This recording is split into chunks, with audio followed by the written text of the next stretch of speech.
Actor ரஜினிகாந்தோட மூத்த மகளான ஐஸ்வர்யாவுக்கும் director கஸ்தூரி ராஜாவோட இளைய மகனான நடிகர் தனுஷ்கும் ரெண்டு வீட்டார் சம்மதத்தோட கடந்த 2004ஆம் ஆண்டு நவம்பர் 18ஆம் தேதி சென்னையில திருமணம் நடந்துச்சு. இவர்களுக்கு 2 மகன்கள் இருக்காங்க.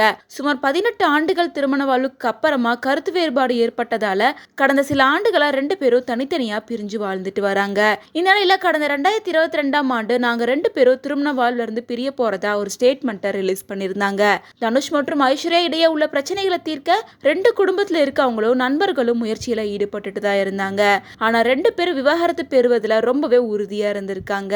இந்த நிலையில 2 பேரும் தங்களுடைய திருமண வாழ்க்கையை முடிச்சு கொள்ளணும் அப்படின்ற வகையில பரஸ்பரம் விவாகரத்து கோரி சென்னை குடும்ப நல நீதிமன்றத்துல மனு தாக்கல் செஞ்சிருக்காங்க.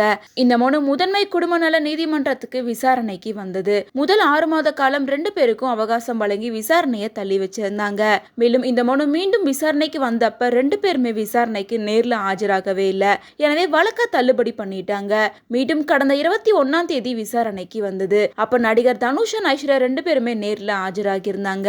அப்போது தங்களுக்கு விவாகரத்துல முழு சம்மதம் அப்படின்னு உறுதியா சொல்லிட்டாங்க. இதை தொடர்ந்து வழக்குடைய தீர்ப்பு 27ஆம் தேதி அறிவிக்கப்படும் அப்படின்னு நீதிமன்றத்துல சொல்லிட்டாங்க. இந்த வழக்குல புதன்கிழமை தீர்ப்பளித்த நீதிபதி சுபாதேவி தனுஷ் ஐஸ்வர்யாவுக்கு விவாகரத்து வழங்குவதாகவும் கடந்த 2004ஆம் ஆண்டு நவம்பர் 18ஆம் தேதி நடைபெற்ற திருமண பதிவை ரத்து செய்வதாகவும் தீர்ப்பு கொடுத்திருக்காங்க. இந்த நிலையில பிரபல பத்திரிகையாளரான அந்தணன் கொடுத்த இன்டர்வியூல என்ன சொல்லியிருக்காருன்னா, நயன்தாரா மீது தனுஷ் ஏற்கனவே கோபத்துல தான் இருந்தாரு. ஏன்னா நானும் ரெடிதான் படத்துல நயன்தாராவும் விக்னேஷ்வனும் நடந்துகிட்டது அப்படி.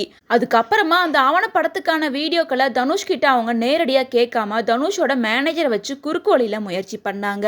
ஒரு கட்டத்துல இந்த விவகாரம் தொடர்பா நயன்தாராவும் தனுஷும் சந்திக்கிறதா இருந்துச்சு. அப்போ நயன்தாரா, நான் உங்க ஆபீஸ்க்கு வரமாட்டேன், நீங்க ஏன் ஆபீஸ்க்கு வாங்க அப்படின்னு சொல்லியிருக்காங்க. இதனால மேலும் கடுப்பான தனுஷ் அதோட விட்டுட்டாரு. அதுக்கப்புறமா தனுஷை தாக்கி நயன்தாரா ஒரு லெட்டரை போஸ்ட் பண்ணியிருந்தாங்க. இந்த ஒரு சந்தர்ப்பத்துக்காக தான் தனுஷ் இவ்வளோ நாளா காத்துட்டு இருந்தாரு. இந்த நிலையில தனுஷும் ஐஸ்வர்யாவும் இப்போ விவாகரத்து கேட்டு நின்றுட்டு இருக்காங்க. இதுல மறைச்சு பேசுறதுக்கு ஒண்ணுமே கிடையாது. தனுஷும் ஒரு காலத்துல நயன்தாராவை லவ் பண்ணவர் தான். நயன்தாராவும் தனுஷும் காதலிச்சுட்டு தான் இருந்தாங்க. இதெல்லாம் சினிமா துறையில எல்லாருக்கும் வெளிப்படையா தெரிஞ்ச விஷயம்தான். இன்னைக்கு ஐஸ்வர்யா தனுஷ் விவாகரத்து கேட்டு நீதிமன்றத்துக்கு வந்து நிக்கிறாங்க அப்படின்னா அதுக்கு ஆரம்ப விதை போட்டதே நயன்தாரா தான். அதுக்கப்புறமா தனுஷ் குடும்பத்துல பிரச்சனைகள் வந்துட்டு தான் இருந்துச்சு அப்படின்னு சொல்லியிருக்காரு.